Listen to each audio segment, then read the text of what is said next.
Mondays we're on the website with John, news conference at 10:30, just pitching as many ideas as you can, hopefully having ideas, interviews, pictures already lined up.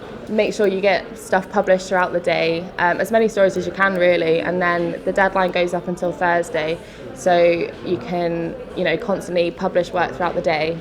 And then on a Tuesday, we work with Kate and Steve on the Liverpool Life newspaper. Half the team work on the content and half the team work on design. So it means that you get a real opportunity to experience both sides of what it's like to produce a real life newspaper. The key for a Tuesday is to come in prepared. You need to have your interviews, your stories ready to go, because the sooner you get your stories written, the sooner the design team can get the pages away. And that's really the crucial element. It's really nice working on the newspaper because at the end of the day you get to see the end product and it's a real team effort and you feel like you've really contributed. You get a little bit of pride in your work, so it's nice.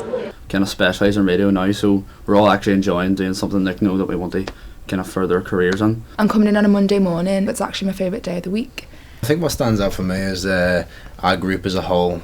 All of us work together brilliantly. I mean, not one person in the group lags behind everybody else. We're all there to help each other, and I just think as a unit we're very good. I think our radio classes. Yeah, we all work together. We all get along really well. I mean, I personally hadn't spoke to a lot of the people from the radio class until third year, and now I've got like a new set of friends, which is really good. As she said, I think with the news days, it's actually giving you experience of like what it's actually going to be like once you get out there. So once we do our like 4 o'clock bulletins, they're quite long. So we get in there in the studio and we all kind of work together. And then once you hear it at the end of the week as well, the podcast, it looks well and it's quite professional. So on a general news day, we come in at 9 o'clock, having already got film packages that we get during the week. We help each other out with them. Then we have a morning meeting about 9 o'clock, decide what the main stories are for the day and put a order together. We go out on any breaking news stories. The director decides who does that while other people are editing.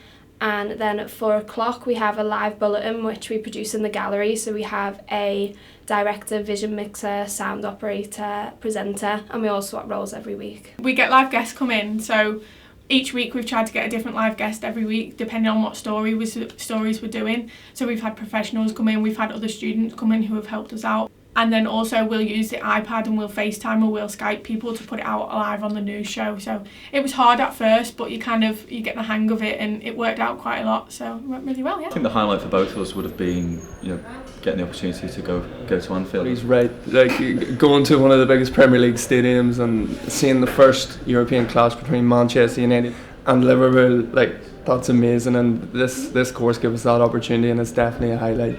My highlight this year so far would be when I covered the vigil at Lime Street Station after the Paris attack. So it was the next morning, it was still very fresh and very emotional, and it was the most emotive piece that I've done so far, and it was a different setting for me. It was, it sort of pushed me into being that bit more sensitive with my work.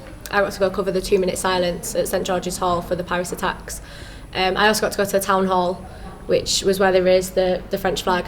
The highlight of my third year would have to be designing the first alumni magazine. It was really cool to sort of conceive this idea and then see it through all the way from beginning to end and be able to hold the final product in your hands, and it was just a really cool experience and felt really proud of doing it. My highlight would be probably filming the funeral of Dave Phillips. We each got into groups, so we had a crew of 6 of us, and we had different cameras at different stations, and it was just really good to be integrated with professional media outlets, so like BBC, ITV, because it felt like we were actually working journalists. My advice would be just have confidence in yourself, believe that you can push to do the bigger stories, push yourself out of your comfort zone, because the stories that I look back on with most pride are the ones that pushed me out of my comfort zone and the ones that I didn't think I'd be able to do, but I did. So. And always pitch a lead. Always pitch a lead. Definitely coming into third year, you need to be more confident. A lot of people's confidence will be higher than what it was when we started in first year. Gotcha. But when you're coming into your news days and into your news conferences, have confidence in the stories that you find, especially if it is original news, because you've got that story yourself. Yeah. Follow it through, make sure it gets the treatment it deserves. Just being confident and enjoying it, because it actually flies. It feels like I've been here for about 3 weeks. I know it and does. I've been here for 3 years. It's crazy how fast it goes. What do you think? So much advice. Yeah, we've got a wealth of advice, but one thing I'd say is definitely take pride in your work, because at the end of the year, you're going to be showing it to employers, you're going to be going into work experience, and if you want to do it as a job, what you've done all year is your practice, so take pride in it. I don't want to leave. Never. Never want to leave.